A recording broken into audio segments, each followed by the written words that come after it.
You can say we've been here before, when the higher spiritual sides of us reigned supreme. We walked with divinity. But it ain't the same. Cycles and spirals, the entire galaxy spins into the eternity of space. But you can feel it as the earth tilts towards the light. The world's ripe and ready for the rise of consciousness. Slowly heading towards the gate of God, the celestial portals opening. Supposedly we were mere mortals, ignorant of our ability to morph into immortals, and then suddenly the supernatural awoken. I throw my phone. Why? Because I have the ability to communicate telepathically. Such confidence, call it madness. Witness me open the door of a flying plane and walk out. I'm able to levitate. My soul's the rising sun. I realize I'm an avatar of the creator with powers modern man could only understand in the pages of comics.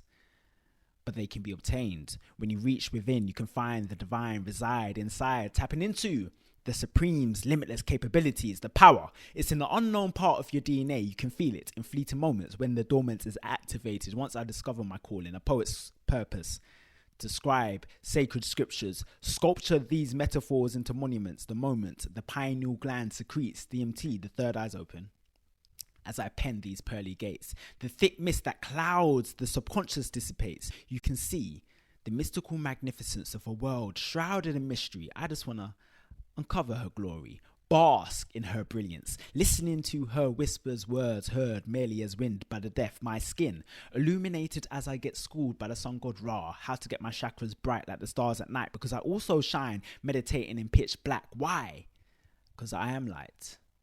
As the kundalini rises, the higher self awakens. Time ceases when experiencing the past, present and future simultaneously. As I stride side by side the Atlanteans and the cyborgs, the feeling is like I'm levitating, soaring through space, inhaling infinity in the state of Zen. With the vision of Haru, I could see what the Dogons could, beyond the logical, the astrological phenomena they were able to map out with a naked eye. Were they taught by extraterrestrial beings, or would the Anunnaki bow in the presence of their African teachers? If not, I'll abandon all earthly plans and search for my spaceship to take me back to my planet, awaiting the next blueprint the comet brings, speeding through our solar system to decorate our skies. But at the base of the Earth's surface, figuring out the many complexities of humanity, the wandering eyes of the wise, reasoning, wondering why, the perplexing lifetime quest of a philosopher in seeking the ultimate truth. Cursed when every answer has a question at the end. But we were all told as a child that why has a long tail. But I used to get distracted chasing tails. But now I'm with a goddess. She's revealed tales from times they were worshipped. The clues are in the artifacts that have existed through the ages. So I ponder at the wonders of ancient art, a physical manifestation of a spiritual communication, messages bound with the hands of time. And millennia later, we're still struggling to learn from it. But look what they found in South Africa's Blombus Cave, a 100,000-year-old artistically, geometrically patterned ochre. The theory of evolution got us thinking early humans must have been primitive. But I question the superiority of a civilization that breeds people with no interest for greatness. Me, I'm aching for changes, leaving legacies for the ages. The wondrous process of grasping floating thoughts brought from an abstract mind. Listen, I go multi-dimensional traveling, so it's little wonder why my lyrical scribbles are syllables riddled with golden spirals, a sequence of miracles. They pay it as crop circles, they suspect I'm an alien. Because my poetry is out of this world. My verses are concentrated with complicated formations of constellations. You can see the signs, the reasons why my lines shine. I have them entwined with the stars. So what are you capable of? This is poetry to make night watchers put the telescope down. Because if it ain't clear, I'm gifting you a star map. Just so you remember, your path does not begin nor end on Earth. The pinnacle of human potential is discovered once you master your destiny. You can bring myth into reality. And then we talk with the G-O-D. Poets, people of extraterrestrial substance. Night, the lyrical alchemist.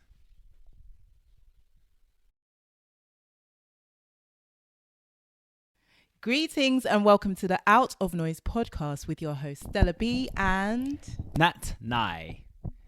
This is the podcast where we bring our peace to the mic, and we welcome you back frequently to tune into our frequency. So every single week we are discussing trending subjects. So we're talking about what's been going on we're taking a different spin today. We're going to go to the motherland directly and talk about what's been going on in Niger and just give a brief factual relaying of what's been happening and our opinions on it. So what has been happening in Niger?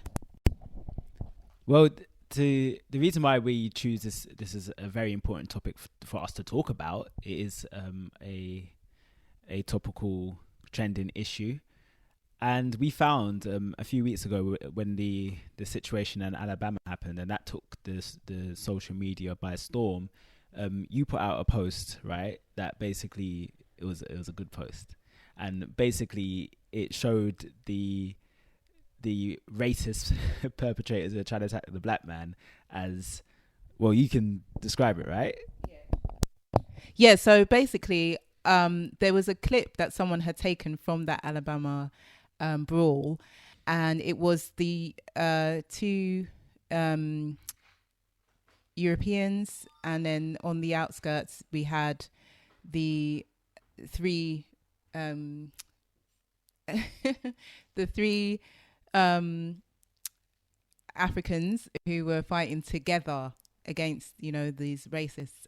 And so I just someone had circled them and put them as the Marvel character who comes in and out of those circles in Doctor Strange. He had put those circles as in us, the Africans coming through and out of it. And so I said, oh, that looks like Burkina Faso, Mali and Niger like coming together to fight against France, essentially. So that's what the poster is, and I'll show it in the link. Yeah, and essentially the reason why he did that was that you wanted to draw attention to what was happening in West Africa. And some of the when we talk to some of our brothers and sisters who are from the French-speaking African nations or in the Caribbean as well, we find that there's not as strong of a connectivity as there should be. In fact, because of the language barrier, we're not concerned with what happens with each group or with each nation. So borderline nations don't really concern themselves, don't really know what's going on with another nation next door. People on the continent will be more aware of the politics of America or of Britain. And if they're from the French-speaking African nations, then they'll be more aware of what's happening in France than they would be of the English-speaking one. So that's been an issue. So we, as Pan-Africans, are like, nah, these borders are artificial, the separation is artificial. Therefore, we want to bring attention to whatever is happening, because West Africa, imagine, like, I thought about this actually because of the, the map that dispels the size of Africa. It says Africa is actually the size of United States, China, India, Europe, etc., all put together. That's the size of the continent. When I saw that United States basically fits into West Africa, I thought, you know what? Some people have put the thing of United States of Africa, which I definitely welcome. But I also thought, what if West Africa was just one block, the size of America? How powerful would it be? So in West Africa, you have all the minerals necessary for life.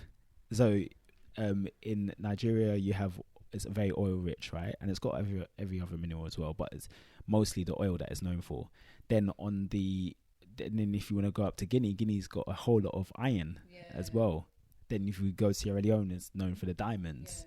So Niger, uranium. It's just basically what you can think of is there in West Africa. So the separation doesn't really help. And basically, what's happened? Coup d'etat. Niger is like, what do you want to talk on it? So on the 26th of July of this year, 2023, there was a removal of the then President Mohamed Bazoum by the military general Abdurrahman Tichani, and he is in leadership of the junta, who are now looking after Niger in political realms. So they are pledging to directly tackle the economic and terrorist issues that have been happening prior to the coup. And they are representative of the Nation Council for the Safeguard of the Homeland. That's what we could find out has been going on. And as a result of that, France has been in panic because obviously they're exploiting several African nations, including, of course, Niger. This is not this one and only episode on it. We'll go into further deeper breakdown of it. But what we do know is that basically it's financial exploitation on gross levels. So the way they have contracts signed upon independence has meant that they have this, quite frankly, exploitative relationship with the African nations. And it's a typical story, really. The military or the so-called democratic or military dictator that is in place, normally they work for the benefit of France and at the detriment of the people. So you have a situation where the uranium is powering a third of French people's households or French people's electricity, and the vast majority of Nigerians are in darkness. How is that fair or make sense? So France also has this relationship with each of the financial banking system of the 14 countries that they have control over, but on the surface we say they're independent. Economically, they're in chains. So France takes out, I believe it's 500 billion from these nations every single year. So the Niger military junta leader, Tchani, he has joined the likes of the Burkina Faso and Mali and Guinea to say no more.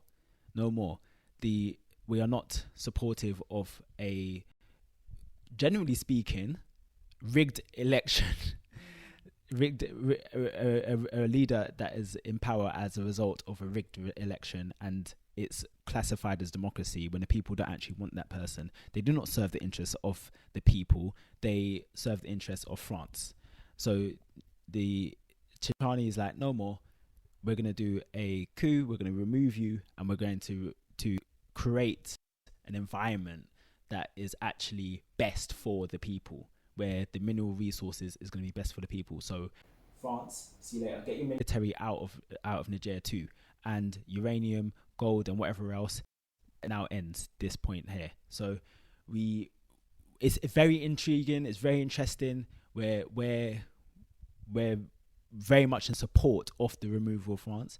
We can't, at this point, with our limited knowledge, and we haven't gone deep enough yet, to be full advocates for the current leaders, but what we can say is that on the surface of things, it's positive, it's in the right direction, because what we cannot accept is the continuation of exploitation of Africa. And then when it's spoken on any level or degree, it's like, well, it's just the African dictator's fault, and it's just Africans' fault why we are in a position, and completely removing the context of the exploitation from the so-called former colonial masters. Key points that you've made also, with France's main interest being this pipeline as well to mention. So from Nigeria to through Niger, through to Algeria, Libya, and also touching in Morocco, there is a pipeline that was to connect energy to Spain, Italy, France as well.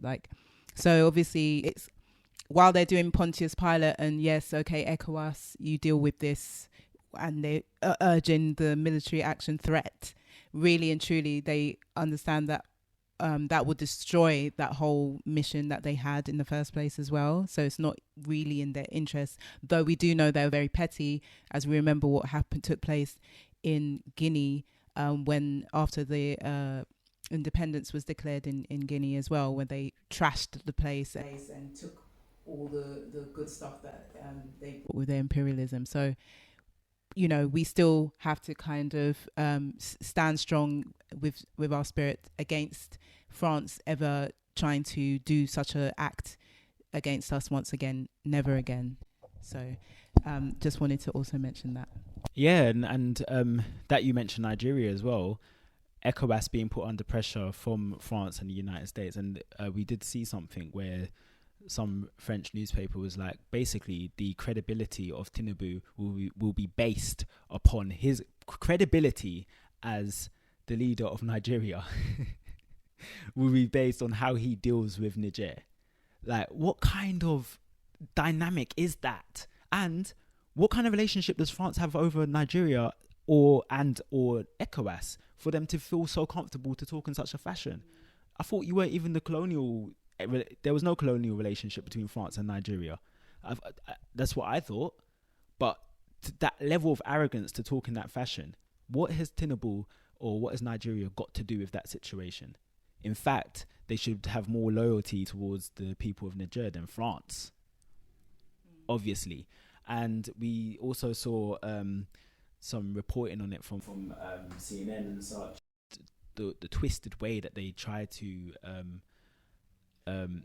fabricate what's going on and put out their propaganda. And big up to African Stream, because they had a response to what CNN was up to, and it was really good, a really good breakdown. And basically CNN tried to assert that the people, so basically we know this is a people supported coup, because you don't have 40,000 people turning up to a stadium on several different occasions now to show support. You don't have tens of thousands of people going outside the French embassy and saying get out if they didn't support this move that the military junta has taken place. The Nigerian people are conscious enough to know what's really going on, and they're not down for it. Essentially, they want France out. So if you are really, really about the essence of what they purport democracy to be, which is for the people, then you should listen to the people. So any military action against Niger would be against the people of Niger, because the people of Niger are saying, we don't want that French puppet, we don't want him. So you listen to the people. So when ECOWAS is talking a certain kind of way and they're being put pressure by the colonial masters, then it kind of shows you who ECOWAS is and who their allegiances and alliances are, putting sanctions upon these nations as well. What we did like to see, and Stella also social media post showcased that, is that Burkina Faso, Mali and Guinea were like, yo, anyone that goes in and messes with Niger, we're all standing up. We're all going to take it as a declaration of war against us. And that's the kind of unity that we love to see. And basically there was this quote that I saw from Guinea, which was very empowering, really, or it was good to see. And basically he was saying, or they said on Twitter that or X as it's now known, the National Committee of the Rally for Development firmly expressed its support for the people of this friendly country, Niger, emphasizing the importance of the values of Pan-Africanism dear to the head of state, Colonel Mamadi Doumbouya. And Colonel Mamadi Doumbouya is the current interim president for Mali. So you have him who as voiced in a strong way. You've got the President Goita as well. Also, did I say Mali? Sorry, Doumbouya is the leader of Guinea. Okay. Assimi Goita is the leader of Mali right now, and Ibrahim Traore is the leader of Burkina Faso right now as well. In the last couple years, they've all taken power through these coups d'etats, and they have showcased a determination for the nation to actually benefit the people. That's each of them have shown that determination. And with Ibrahim Traore, he's the youngest president perhaps in the world. He's only 34 years old, but the way he's been speaking has been very, very impressive to a lot of people. He's shown hallmarks of Thomas Sankara. So when each of our leaders that have been taken out or whatnot, there's always going to be new ones that spring up to carry the fight on, and he's demonstrating those qualities. So in what he's saying and the rhetoric behind what he's saying. So they've each of them have shown the determination to transform their nations and to be united with each other, because with Niger, the exploitation, we're talking about reparations in different episodes as well, and we're talking about reparations in general. That concerns us. France owes a lot up until today, as do each of them, because with the English speaking African nations, there's a lot of it's not nations directly, but it's corporations doing their thing behind the scenes, like Shell's relationship and Unilever's relationship with Nigeria, for example, is one that definitely needs to be examined, especially when it comes to people like Ken Saro-Wiwa. Like, what was Shell's play in that, and Tony Blair Institute across West Africa, but in particular in Sierra Leone? What is their role in that? What is Bill Gates' role and his foundation, and Clinton as well? What are their role up in our countries? What are they doing? So we love to see the unity amongst leaders, African leaders. Default is this criticism, but when there are good leaders out there, we need to champion and support them, and we shouldn't really be silent on them. So on Out of Noise is the podcast where we do bring our piece to the mic, and we bring the truth, righteousness and justice always, regardless. That's our mission on this podcast. So what we're basically saying with Niger is that we are in support of African brothers and sisters. And I went off track a little bit, but with France, what I did want to say is that we did watch a documentary by Femi Nyalanda a couple years ago about the and it's called African Apocalypse, and he showed, I can't remember what the French military leader was at the time. He went through Nigeria, and it's just basically committed genocide. He just killed people. That's what he did. He was destructive, and he just went on a rampage. That's what he did, and there's been no recompense for it. And when we're talking about the relationship Nigeria should have with Niger, well, the Hausa people are literally on the border. So depending on what side of the border, you can literally have blood relatives who, one is Nigerian, one is Nigeria. And we have this problem across the entire continent, where people can be separated by nation but yet be literally of the same blood, and the issues that may cause. So imagine if Nigeria goes and fights against Nigeria right now. You have blood on one side of the allegiance and then another side on the other. That in no way, shape or form should actually run in that fashion. So we're talking about, when we're talking Pan-Africans as one people, it really is that. It really is that. Yeah, so on that note, which is not a great place to end, but it's where we're going to end. We are in full support of our African brothers and sisters. It's a chance to really exercise the strength and power in unity, which is the word that you'll hear with every single Pan-Africanist out there. So we hope that we've brought you some enlightenment to what's been happening with Niger. And if you like this episode, please click the like button, subscribe to this channel if you haven't already.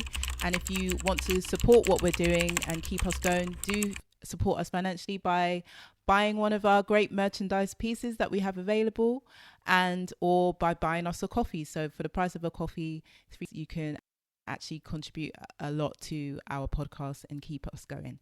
Some great news as well. We are now officially with GotkushTV in partnership. So exciting news there. Do look out for some more coming from us. Thank you very much. Yeah, that's right. And yeah, we are leaving on a positive. African unity is the name of the game right now, and we're seeing it. We're seeing it with Mali, Burkina Faso, Guinea, and Niger. We're seeing that. So that's something that we should really, really, really put our hearts and minds and our souls behind. But yeah, support otherwise, and check out the next episode as well. But share it.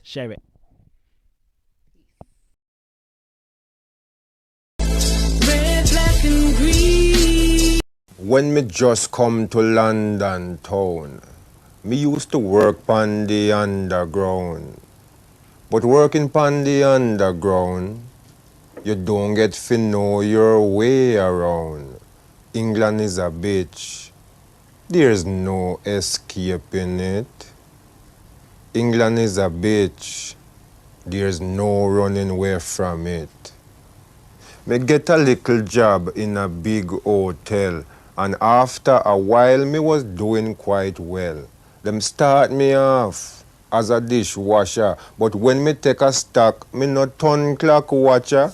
England is a bitch. There's no escaping it.